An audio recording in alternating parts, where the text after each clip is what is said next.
ఉదాహరణకు మన దగ్గర 5 సెంటీమీటర్ల నాభ్యంతరం ఉన్న ఒక కుంభాకార కటకం ఉందని అనుకుందాం. దాని ముందు 6 సెంటీమీటర్ల దూరంలో ఒక వస్తువు నుంచితే దాని ప్రతిబింబం ఎక్కడ ఏర్పడుతుందో మీరెలా కనుక్కుంటారు? దీనికోసం మనం ఏం చేస్తాం?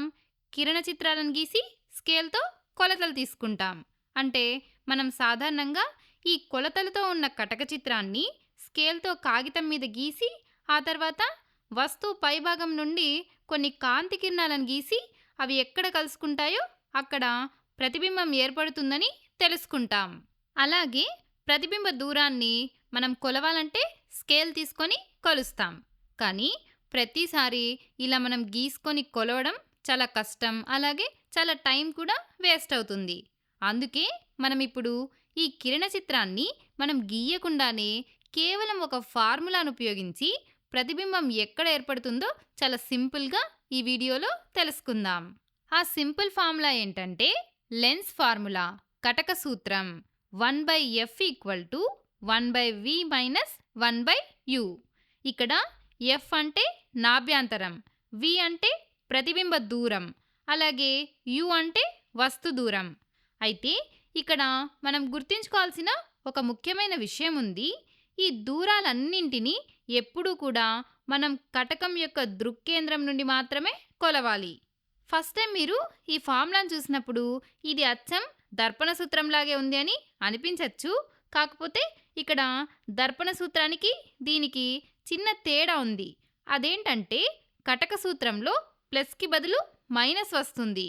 సో ఇప్పుడు మనకు కిరణ చిత్రం గీయకుండానే ఆన్సర్ తెలుసుకునే ఫార్ములా తెలిసిపోయింది కదా. ఈ ఫార్ములాను యూజ్ చేసి మనం ఈ మూడింటిలో ఏవైనా 2 విలువలు తెలిస్తే వాటిని ఈ సూత్రంలో ప్రతిక్షేపించి మూడో దాన్ని చాలా సింపుల్గా తెలుసుకోవచ్చు. ఉదాహరణకు నాభ్యంతరం మరియు ప్రతిబింబ దూరం ఇవి రెండు ఇస్తే మనం వస్తు దూరాన్ని కనుక్కోవచ్చు. ఒకవేళ ప్రతిబింబ దూరం, వస్తు దూరం ఇవి రెండు తెలిస్తే నాభ్యంతరాన్ని లెక్కించవచ్చు. చూడండి, మనకిచ్చిన ఉదాహరణలో వస్తు దూరం, నాభ్యంతరం రెండు కూడా ఇచ్చారు. కాబట్టి వాటిని మనం ఈ సూత్రంలో ప్రతిక్షేపించి ప్రతిబింబ దూరంని కనుక్కోవచ్చు. కానీ అలా ప్రతిక్షేపించే ముందు మనం ఒక ముఖ్యమైన విషయాన్ని గుర్తుంచుకోవాలి. అదేంటంటే ఈ కటక సూత్రం సంజ్ఞా సాంప్రదాయంపై ఆధారపడి ఉంటుంది. అంటే మనం ఈ ఎఫ్, వి, యు ఈ విలువలను ప్రతిక్షేపించేటప్పుడు ఎప్పుడూ కూడా వాటికి సరైన ధన, రుణ గుర్తులను ఉపయోగించాలి. అంటే పాజిటివ్, నెగిటివ్ గుర్తులను ఉపయోగించాలి. అయితే ఇక్కడ ఏది ధనాత్మకం, ఏది రుణాత్మకం అవుతుందో తెలుసుకోవడానికి దర్పణాలకు మనం వాడినటువంటి సంజ్ఞా సాంప్రదాయాన్ని ఇక్కడ కటకాలకు కూడా వాడుతాం. అదేలాగో ఇప్పుడు ఒకసారి గుర్తు చేసుకుందాం.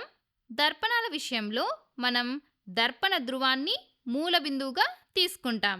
అదే కటకాలలో అయితే కటక దృక్కేంద్రాన్ని మూల బిందువుగా తీసుకుంటాం. ఆ తర్వాత వస్తువుపై నుండి పతనకాంతి కిరణాలు ఏ దిశలో ప్రయాణిస్తున్నాయో చూస్తాం. మనకిచ్చిన ఉదాహరణలో వస్తువు ఎడమవైపు ఉంది కాబట్టి వస్తువుపై నుండి వచ్చే కాంతి కిరణాలు కుడివైపుకు ప్రయాణిస్తాయి.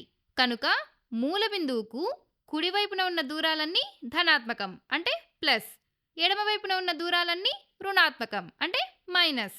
సో ఇప్పుడు మనకు ఎఫ్, వి, యుల గుర్తులు తెలుస్తున్నాయి కదా. ఇప్పుడు మనం వీటి గుర్తులతో సహా మనకిచ్చిన దత్తాంశాన్ని రాసుకుందాం. ఇక్కడ వస్తు దూరం యు 6 సెంటీమీటర్లని ఉంది. కానీ అది కటకానికి ఎడమవైపున ఉంది కాబట్టి అది రుణాత్మకం అవుతుంది.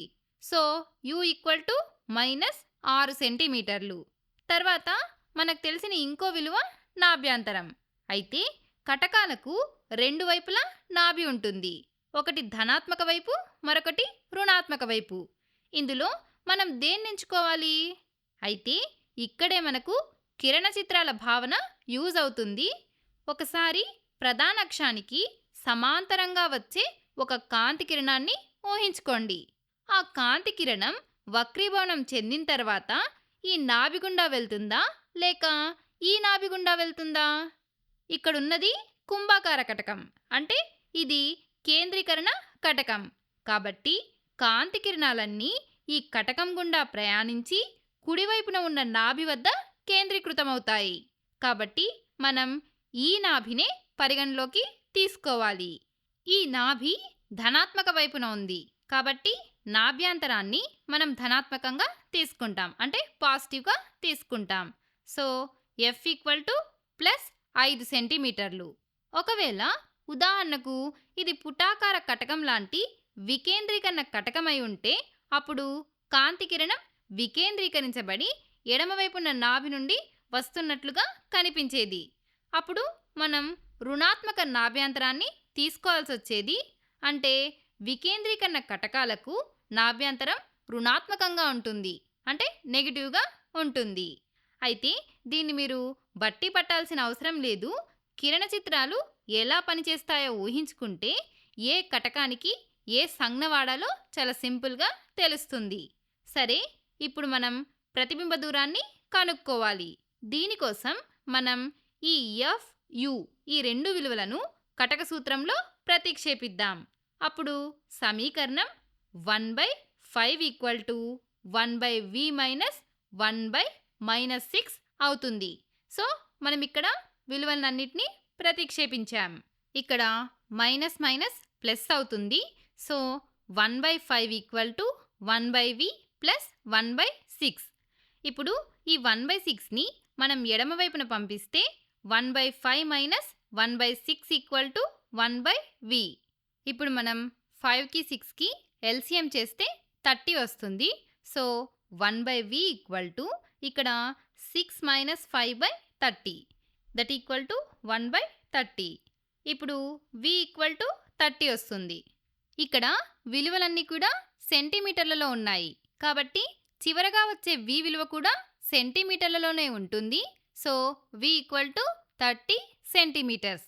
ఇదే మన ఆన్సర్. ప్రతిబింబ దూరం ఈక్వల్స్ టు 30 సెంటీమీటర్లు.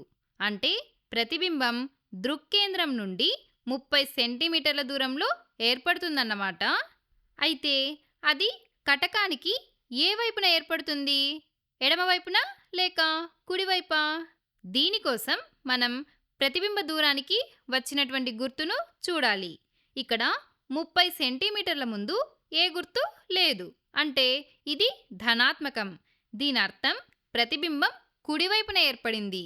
అలా కాకుండా ఒకవేళ ప్రతిబింబ దూరం రుణాత్మకంగా వచ్చుంటే ప్రతిబింబం ఎడమవైపున ఏర్పడుతుంది. ఈ కిరణ చిత్రంలో నాభి 5 సెంటీమీటర్లు ఇక్కడ ఉందంటే ప్రతిబింబ దూరం 30 సెంటీమీటర్లుంది. కాబట్టి ప్రతిబింబం కుడివైపున చాలా దూరంలో ఏర్పడుతుంది. సరే, ఈ వీడియోలో మనం ఏం నేర్చుకున్నాం? కటక సూత్రం అనేది నాభ్యంతరం, ప్రతిబింబ దూరం మరియు వస్తు దూరం మధ్య ఉన్న సంబంధాన్ని తెలియజేస్తుంది. ఈ మూడింటిలో ఏ రెండు ఇచ్చినా కూడా ఈ సూత్రంతో మూడవ దాన్ని మనం చాలా సింపుల్గా కనుక్కోవచ్చు. అయితే ఈ విలువలను మనం ప్రతిక్షేపించేటప్పుడు ఎప్పుడూ కూడా సరైన సంజ్ఞా సాంప్రదాయాన్ని పాటించాలి. అలాగే దృక్కేంద్రం నుండి కొలతల్ని తీసుకోవాలి.